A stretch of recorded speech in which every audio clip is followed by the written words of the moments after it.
title my mom whispered to my brother at my birthday party. Go change now. I never expected what happened next. That's how I start my story. Because even after all these years, I can still hear that whisper.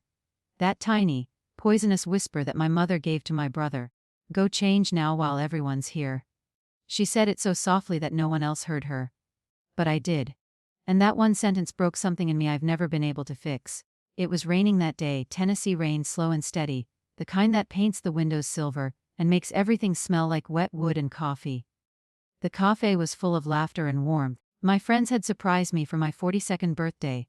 There were balloons tied to the chairs, a cake with pink frosting, and my favorite song humming quietly through the speakers. For a few hours, I felt loved, I felt seen. Mom was sitting at the corner table, her old blue shawl wrapped around her shoulders. My brother Daniel was beside her, smiling in that polite, distant way he always did when he didn't want to be there. He had his phone out, texting someone, and every few minutes, he'd glance at the door like he was waiting for someone else to arrive. I should have known then. I remember leaning forward to blow out the candles.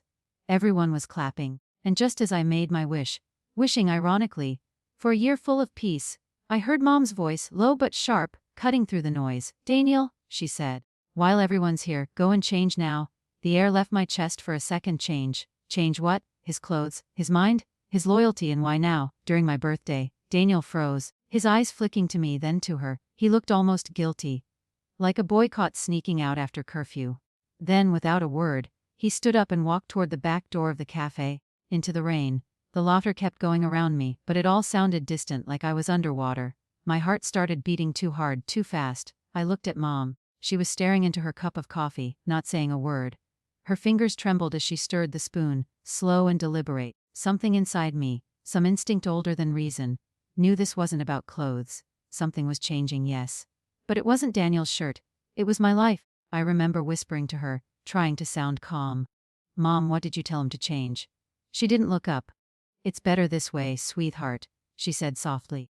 You'll understand soon. Understand. I wanted to scream. Understand what? That my brother and my mother were hiding something from me on my own birthday. That the people I trusted most had built a wall of secrets behind my back.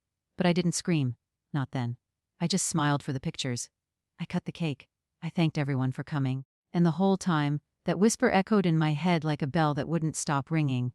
When the guests left and the cafe grew quiet, I saw Daniel outside, standing under the streetlight. The rain had stopped, but the ground still shimmered. He was talking to someone in a car. A woman, I think tall, wearing a red coat. He handed her something, a small box, wrapped in white paper. Then he hugged her, tight. Too tight. That was the moment I knew my life wasn't what I thought it was. Because that woman was my best friend Karen. And the box looked exactly like the one my late husband had left me before he died. There's a kind of silence that only small towns know. The kind that hums between the trees and the porch lights when the rain has just stopped. The kind that feels almost holy and a little bit haunted. That's the silence I came home to that night after my birthday. The roads were slick and dark, glistening like wet mirrors beneath the street lamps. My wipers squeaked against the windshield as I drove down Willow Bend Road. The same road I'd been driving since I was 17. Some things never change here, the smell of pine in the air. The old gas station that's been temporarily closed for 5 years, the way the river curls behind the diner, like it's trying to eavesdrop on everyone's secrets. I parked in front of my house, the one I grew up in.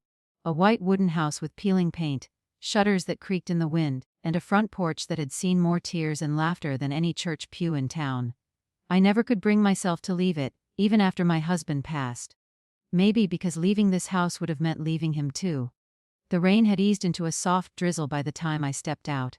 The old oak tree in the front yard swayed slightly, its branches heavy with memories. I could still see the faint scars where Daniel and I had carved our initials into it decades ago. 2 kids who swore they'd always be on the same side. I unlocked the front door, and the smell hit me: coffee grounds, lemon polish, and something older, dust mixed with nostalgia. The house always smelled like the past. I kicked off my shoes, hung my coat, and the sound of the grandfather clock greeted me from the hallway. Tick-tock, tick-tock. That clock had been in the family for 3 generations. My father bought it the day I was born, said it would keep my time safe. He was right about one thing. It's kept every moment since, even the ones I'd rather forget. The living room was exactly as I'd left it that morning, a worn-out sofa covered with a knitted blanket, stacks of family photo albums on the coffee table, and an old upright piano sitting by the window, quiet and untouched. I used to play hymns on it when I couldn't sleep. Now, the keys just stared back at me like old eyes full of secrets. I poured myself a cup of cold coffee from the pot still sitting on the counter and sat down in my favorite chair. The one with the floral cushion that's more memory than fabric now. The rain tapped softly on the window, and somewhere in the house, a floorboard creaked, reminding me that I wasn't as alone as I liked to pretend. Loneliness has a sound, you know. It's the echo of your own breath in an empty room. My mother's words wouldn't leave me. Go and change now. They looped in my head over and over, wrapping tighter each time. Change what, change who? Why did she sound so urgent, so afraid? I stared at the photos on the mantel. There was one of me and Daniel at the county fair. He was 10, grinning with cotton candy stuck to his cheek. Another of Mom in her younger years, back when she still smiled with her whole face. Then one of my husband, Michael. His arm around me, our faces caught mid-laughter. That was before the sickness took him. Before everything started unraveling. I picked up that photo and traced my finger along his jawline. You'd know what to do, I whispered. He always did. Michael was the calm in every storm. But now it felt like I was standing in a storm all alone, with no map, no voice to guide me out. That's when the clock struck 10. The sound echoed through the house, long and deep, and for some reason, it made my skin crawl. I'd lived with that clock all my life, but that night, it sounded different, like a warning. I set the photo down and glanced toward the window. The street outside was empty, except for a lone car parked across the road, a black sedan. The same one I'd seen outside the café earlier. Its engine was off, but I could see the faint glow of a cigarette through the fogged-up windshield. My heart tightened. Karen drove a black sedan. For a moment, I thought about going outside, marching right up to that car and demanding to know what the hell was going on.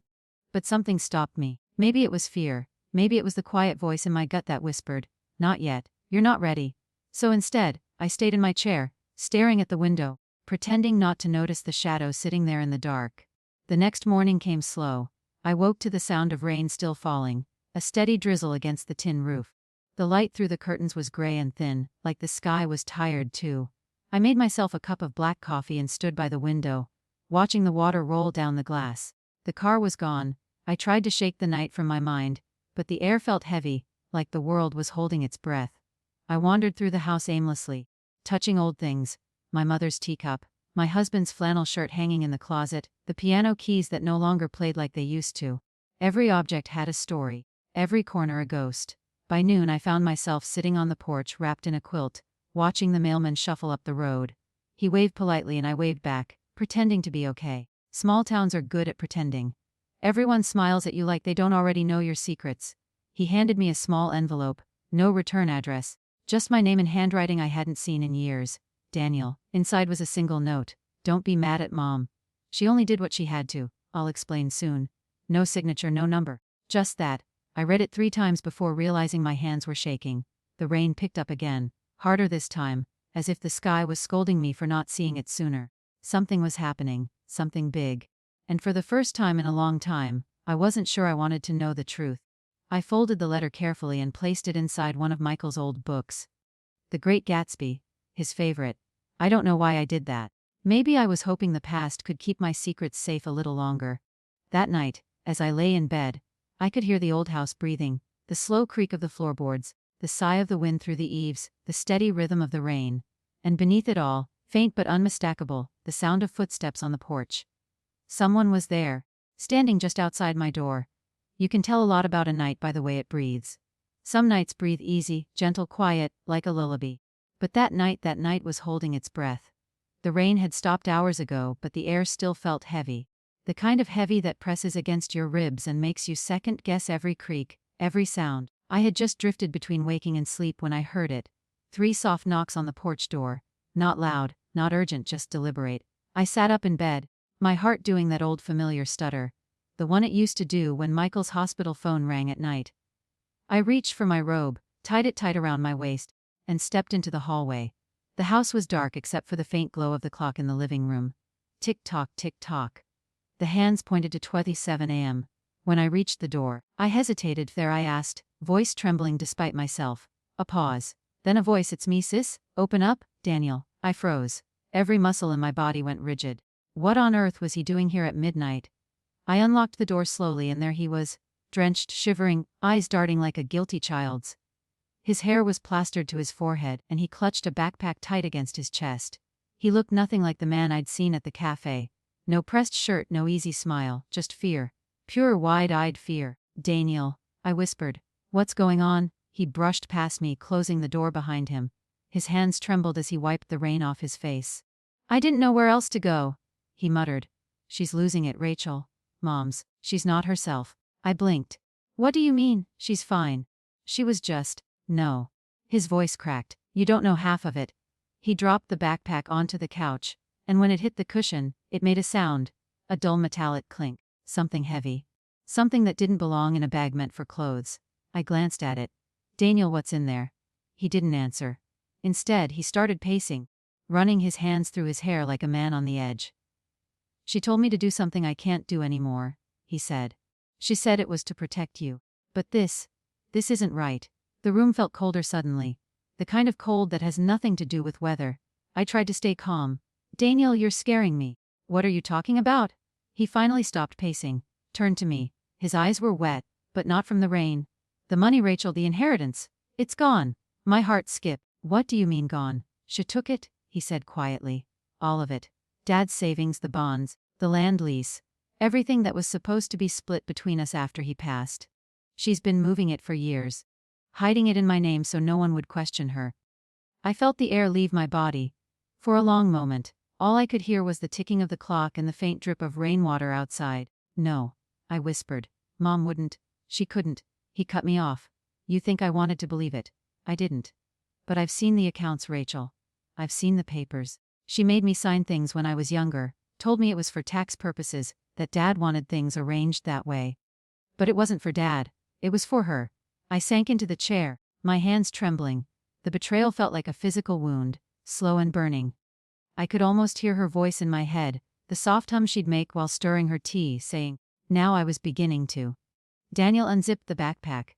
Inside was a metal lockbox, scratched, dented, with a faded label that read Property Records, 1998. He opened it just enough for me to see bundles of cash, old documents, and a small velvet pouch. He didn't need to say anything else. The sight alone was enough to turn my stomach. "I was supposed to deliver this to her tonight," he said. That's what she meant at the cafe when she whispered for me to change. She didn't mean my clothes. She meant my mind. She wanted me to switch sides again. To pretend like nothing was wrong. My voice barely came out. "Why tell me now?" "Because I saw Karen," he said, his face twisting in shame. "She was there for the money too.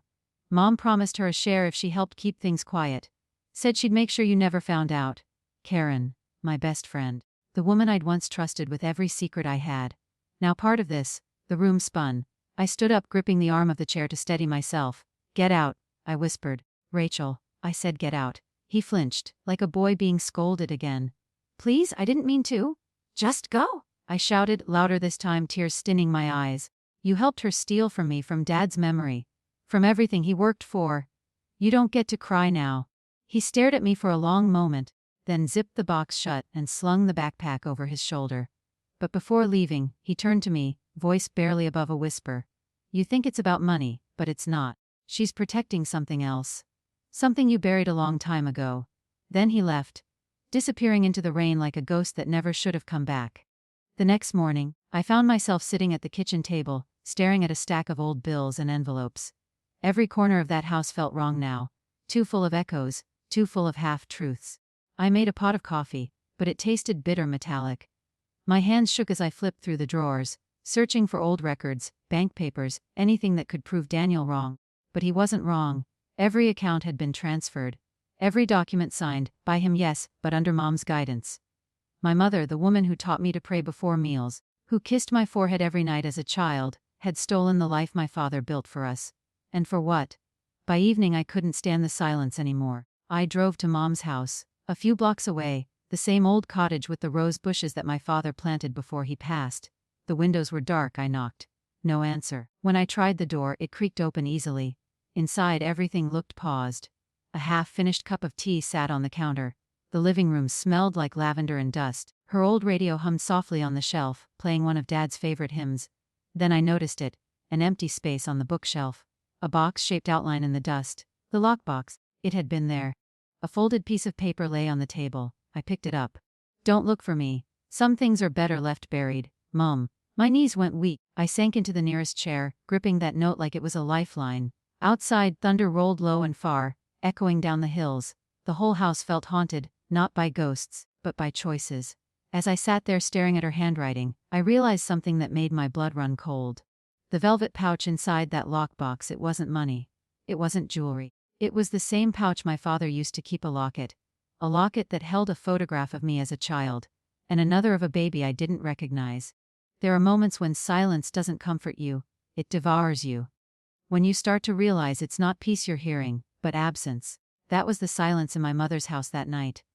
Thick, watching, listening. The note she left sat on the table, her handwriting looping and graceful, like she'd taken her time writing it. Like she knew I'd sit here for hours, trying to read between the lines. Don't look for me. Some things are better left buried. I read it over and over until the ink started to blur from the tears on my fingers. My mother, the woman who raised me to believe in truth, was now running from it, and I, foolish, loyal, lonely me, was chasing after shadows. The locket, that velvet pouch in Daniel's box, haunted me more than anything else, because I knew it. I'd seen it before. My father used to wear it when I was a child, always tucked beneath his shirt. He said it was his lucky charm, said it reminded him of family. But I hadn't seen it since the day of his funeral, when Mom refused to let me go through his things. Now, standing in her kitchen, I could almost feel the weight of that locket against my own chest. A piece of the past I never knew was still alive. I stayed there until morning, unable to sleep, watching the rain streak the windows until the gray dawn broke through. Every corner of that house seemed to whisper things I didn't want to hear. The soft hum of the refrigerator, the groan of the old wooden beams, even the sound of my own heartbeat felt too loud. When the clock struck 7, I went home. The drive was short, but my mind stretched the minutes into hours. Every puddle on the road reflected a memory. My father teaching Daniel to ride his bike, Mom baking pies on Sundays, the smell of cinnamon and safety that once filled our house. Now, all of it felt like a lie wrapped in nostalgia. At home, I made coffee and sat in front of the window. Outside, the fog still clung to the trees. A few birds hopped along the wet grass, shaking droplets from their wings. Normally, that sight would have calmed me. But that morning, it just made me ache. The clock ticked louder than usual. Each second felt like a hammer against my chest. Tick, tock, tick, tock. It was almost mocking me. Time moves on, Rachel, even when you can't. That's when I started hearing it. Faint footsteps upstairs. Soft, slow, and unmistakable. I froze, cup in hand. I hadn't been upstairs in weeks. There was no reason for anyone to be there. I waited, breath shallow, listening. 2, 1 step. Then silence. I stood, my knees weak, and called out, Daniel. Nothing. Just the wind pressing against the house, making the windows groan. But the air felt different. Charged somehow. Like someone had been there and left the scent of fear behind. I climbed the stairs, each creak echoing like a scream. The hallway smelled faintly of old wood and lavender. When I reached the top, the door to my old bedroom was half open. I pushed it gently, and there it was, the faintest trace of cigarette smoke. Karen smoked. She was the only one I knew who still did. I felt dizzy. My heart pounded so loud it drowned out every other sound. I scanned the room. Nothing was out of place. But when I looked closer, I saw the window latch had been unhooked, and on the sill was a footprint, muddy, small, and fresh. She'd been here. Or maybe still was. I backed away slowly, every instinct screaming at me to run, but before I could turn, I heard a whisper faint. Behind me. You shouldn't have looked, Rachel. I spun around. No one, just the house groaning, mocking me again. By the time I got back downstairs, I was shaking. My hands trembled so badly that I dropped the coffee cup. It shattered on the floor, splattering black liquid across the tiles. For a moment I just stood there, staring at the mess, thinking how much it looked like blood. Something inside me was cracking, not all at once, but slowly, painfully, like a frozen branch bending under weight. The next few days blurred together. I barely slept, barely ate. The house became a maze of thoughts I couldn't escape. Every photograph seemed to stare back at me. Every creak of the floor felt like someone whispering my name. I started leaving lights on in every room. The shadows felt too heavy otherwise. I even caught myself talking to Michael's picture one night. Do you think I'm losing it? I asked him. Because I do. Of course, he didn't answer. But I swear, for a second, the clock ticked slowed, like it was listening. On the third night I heard the piano, just one note. A single, quiet note played in the dark. I froze. My breath hitched in my throat. That piano hadn't been touched in years. I turned the corner into the living room, and the air felt colder, sharp against my skin. The piano lid was open. One key was pressed down, middle C, just sitting there like a frozen finger still holding it. No one was there. My knees gave out and I sat on the floor shaking. I don't know how long I stayed like that. Maybe minutes. Maybe hours. But when I finally looked up, I saw something I hadn't noticed before. The photo of Mom on the mantel, the one from her youth, had fallen over. Face down, it was as if even she couldn't look at me anymore. By morning, I knew I had to see Daniel again. I couldn't survive on whispers and shadows.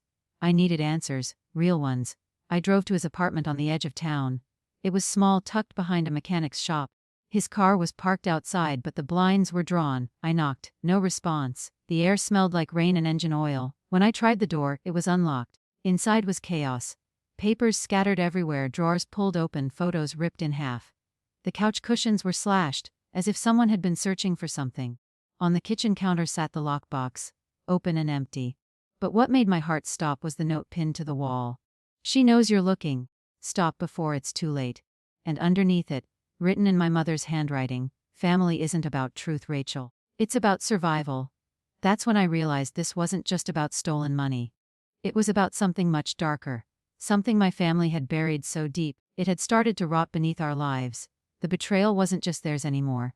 It was becoming mine too, infecting me from the inside, making me question every memory, every word, every moment I'd ever trusted. Because when love turns to lies, you start to forget what love ever felt like.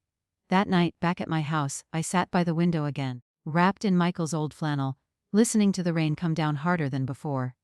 Somewhere out there my mother was hiding. Somewhere, Daniel was running from her, or maybe from himself. And I was sitting in the ruins of a life built on secrets. The clock struck midnight again, its sound sharp as a scream. And then, through the rain came a noise that froze the air in my lungs. A car door closing, footsteps on my porch, and a voice I hadn't heard in years whispering through the wood. Rachel, open the door. We need to talk. There's a moment before every truth, a breath that holds the weight of what's about to come. That night, standing in the quiet hum of rain, I took that breath. The voice outside called again. Rachel, please. Open the door. I knew that voice. Even muffled through the storm, I'd know it anywhere. It was my mother. My hands shook as I reached for the knob. For a second, I hesitated, afraid that if I opened it, the last thread holding my world together would snap. But the knocking grew louder. So I did. There she stood, soaked through, her shawl clinging to her shoulders, hair gray and wild from the wind. Her eyes looked older than I remembered. Smaller, too. But there was something else in them I hadn't seen before. Fear. Mom, I whispered. Where have you been? She brushed past me, clutching a brown envelope to her chest. We can't talk here, she said, her voice shaking.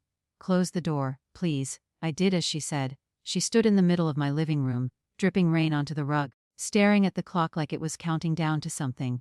When she finally spoke, her voice was low and trembling. I didn't want you to find that locket. I felt my heart twist. Then you shouldn't have left it with Daniel. You shouldn't have taken Dad's money. You shouldn't have. She cut me off, sharp but weary. It wasn't about the money, Rachel. It never was. Her voice cracked on the last word. She placed the envelope on the table, her hands trembling so badly that I thought she might drop it. When she looked at me again, I saw it. The same kind of guilt Daniel had in his eyes the night he came here. Sit down, she said. I did. For a long time, she just stared at the envelope. Then, slowly, she untied the string and opened it. Inside were papers, birth certificates, hospital forms, and a photograph that looked decades old. She slid the photo across the table toward me. It was faded, but I could still make it out. A woman, young, pale, tired, lying in a hospital bed holding two babies. One swaddled in pink, the other in blue, twins. I blinked. My heart stumbled. Who are they? Her eyes met mine. You, she said.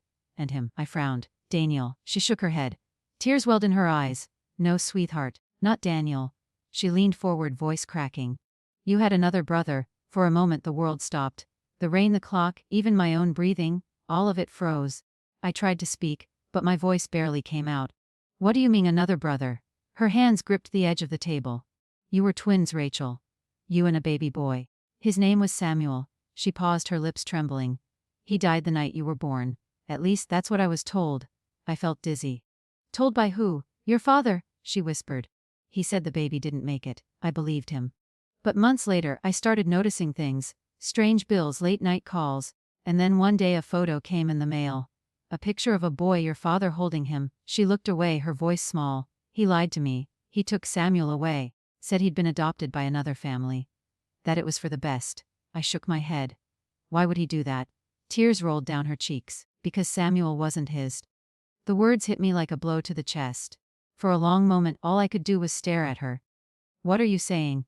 She closed her eyes, and when she spoke again her voice was barely a whisper. I had an affair, Rachel. Before your father came back from deployment, Samuel wasn't his child. I thought he'd never know. But he found out, and he couldn't bear it. The room tilted around me. My stomach twisted. You mean to tell me? I started. But my throat closed up. He took him. I finally managed. He took my twin brother. Mom nodded. He said it was punishment. Said if I wanted to keep you, I'd have to forget the other child ever existed. My heart broke open right there in that room. 42 years old, and suddenly I didn't know who I was anymore. I stood up, pacing the floor, shaking my head like I could somehow shake the truth away. All this time, I said, all these years, and you let me think Daniel was my only brother. Her eyes filled with shame. I thought Samuel was gone. Dead even. Until a few years ago. She reached into the envelope again and pulled out another photo, newer, colored, slightly crumpled. A man in his 40s, dark hair, green eyes, standing beside a woman in a red coat. Karen, I felt the blood drain from my face. Mom, I whispered. What is this? She looked up at me broken. That's Samuel, Rachel. He found me. And Karen, she's his wife. For a moment, the world split in two. I heard my pulse in my ears. I felt my knees weaken. I gripped the edge of the table to stay upright. Karen. My best friend. My twin brother's wife. The woman who'd been standing outside the café. The woman Daniel had hugged. The woman I thought had betrayed me. I let out a broken laugh. The kind that doesn't sound human. You've got to be kidding me. Mom shook her head. I wish I was. She went on, her words trembling like glass. Samuel came back years ago, but he didn't want to reveal himself. He said you'd built a good life, that he didn't want to ruin it. But then your father's inheritance came into play. He wanted his share, not out of greed, but because he wanted recognition, proof that he existed. Heard you helped him, I said bitterly. That's what the money was for. That's why you made Daniel sign everything. Her silence said yes. The betrayal was total now, layered, bleeding. I felt the walls closing in, the years collapsing around me, my mother, my best friend, my so-called brother, all of them hiding a life that should have been mine to know. I buried the truth with my daughter. I whispered under my breath, remembering the words I'd used to begin this story. Or at least I thought I did. I sat down numb. Mom reached for my hand, but I pulled away. Don't, I said. You don't get to touch me right now. Her lips quivered. I didn't do it to hurt you, Rachel. I was trying to protect what was left of this family. Lying to me my whole life. She looked down, her shoulders shaking. If I told you then, it would have destroyed everything. Your father, Dane, you. I was trying to hold us together. Well, congratulations, I said softly. Now there's nothing left to hold. The rain outside grew heavier, slamming against the windows like it wanted in. The sound filled the room, drowning out the clock, the breath, the words. Then, faintly, another sound, a car door, followed by footsteps on the porch. I turned to the window, headlights cutting through the storm. A man stepped out, familiar. When he came closer, I saw his face. It was like looking into a mirror that remembered a different childhood. He stood there in the rain, uncertain, almost shy. I opened the door before my mother could stop me. He smiled faintly. Rachel, he said.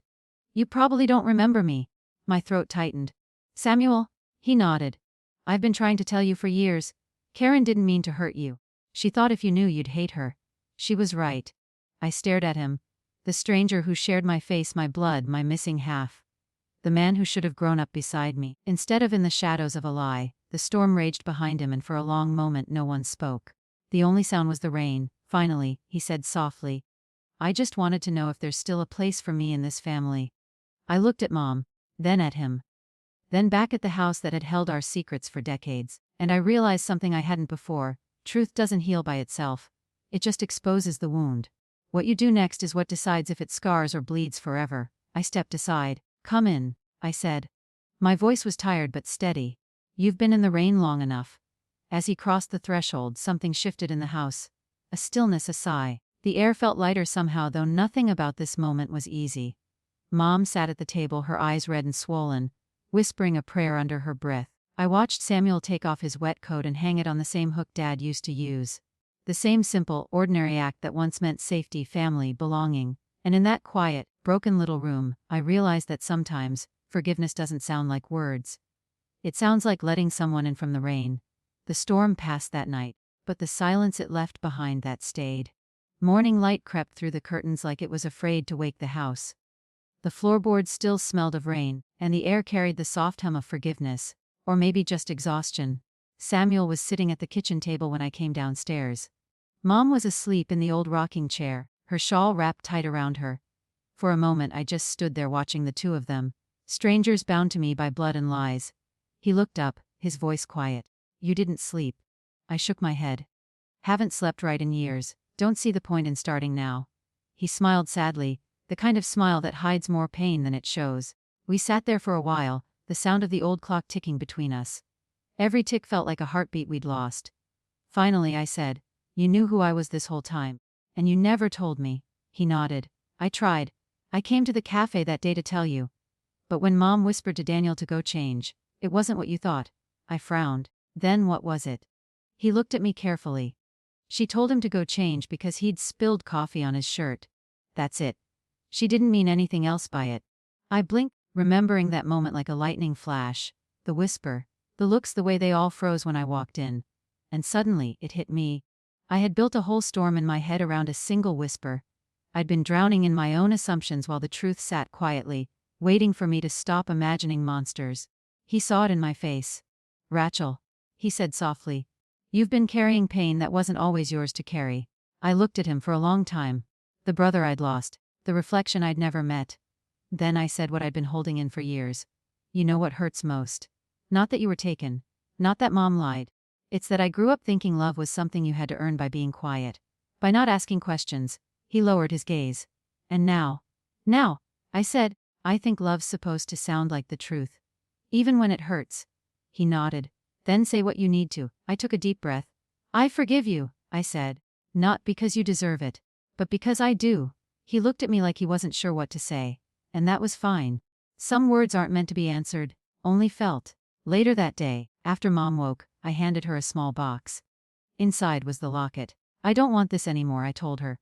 "It's too heavy." She reached for my hand, tears in her eyes. "What do I give you instead?" "Peace," I said. "If you can." She nodded. "Then that's what I'll spend the rest of my days giving you."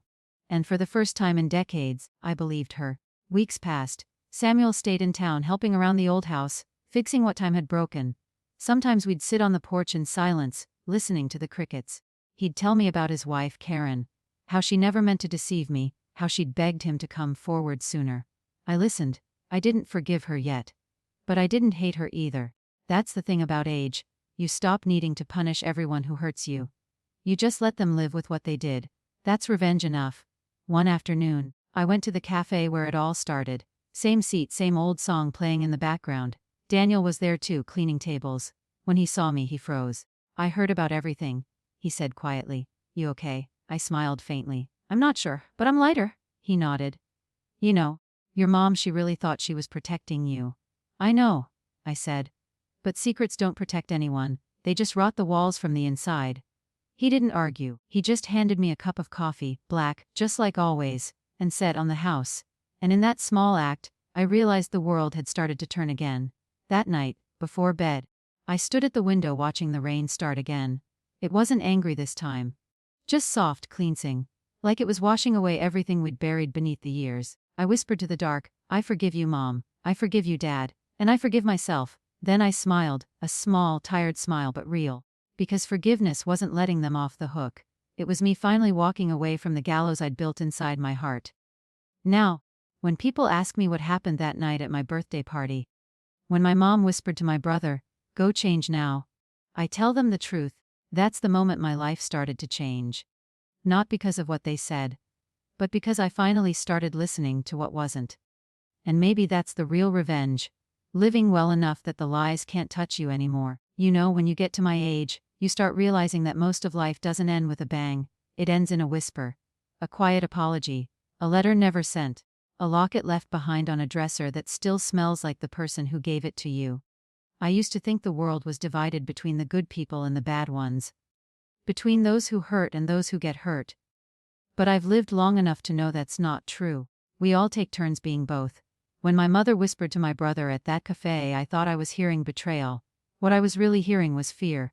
Her shame, her desperate way of trying to hold her life together with trembling hands. And the truth is, we all whisper things we wish no one would hear. Some of us whisper lies. Some whisper love, and some, like me, whisper prayers in the dark, hoping they reach someone who still remembers who we used to be. Sometimes, I still visit that little café. They've repainted the walls now, soft blue instead of yellow. There's a new owner, a young woman with kind eyes who plays old country songs on the radio. She doesn't know me. I like it that way. I sit by the window with my coffee, watching the rain blur the world outside, and I think about all the versions of myself that have sat in that same seat. The daughter who wanted approval, the sister who wanted the truth, the woman who wanted revenge, and the old fool who finally learned that peace isn't something you're given, it's something you choose. If you're still listening, and I know some of you are, let me tell you what I've learned. Forgiveness isn't weakness. It's not about pretending the past didn't happen. It's standing in front of the wreckage and saying, I'm not living here anymore. And revenge, well, revenge is a fire. It warms you for a moment, but it burns everything else to ash. The older I get, the more I understand. Sometimes justice isn't about punishment. Sometimes it's about surviving long enough to live a better story. I forgave my mother before she passed. She never fully forgave herself. That's the tragedy of guilt. It's a debt that keeps collecting interest until you decide to stop paying it. Samuel still visits me on Sundays. We plant roses in the backyard. His side is red, mine is white. Some days we talk, some days we just sit in silence. And it's okay. Not all wounds need words to heal. Sometimes just sitting beside the person who shares your blood, even if you met them half a lifetime late, is enough. I keep the locket on my dresser now. Not because I need it, but because it reminds me of a lesson the rain taught me long ago. No matter how long the clouds stay, they always eventually have to let go. So if you're holding on to something heavy, a grudge, a lie, a memory that cuts every time you touch it, let it go. You'll never hold tomorrow with hands full of yesterday. I know I'm just a voice on your screen right now, an old woman in a small town you'll never visit. But maybe, just maybe, my story sounds a little like yours. Maybe you've got someone you haven't forgiven. Maybe you've got a truth you've been too scared to face. Or maybe you've got a whisper of your own that's still echoing through the years. If you do, listen to me, child.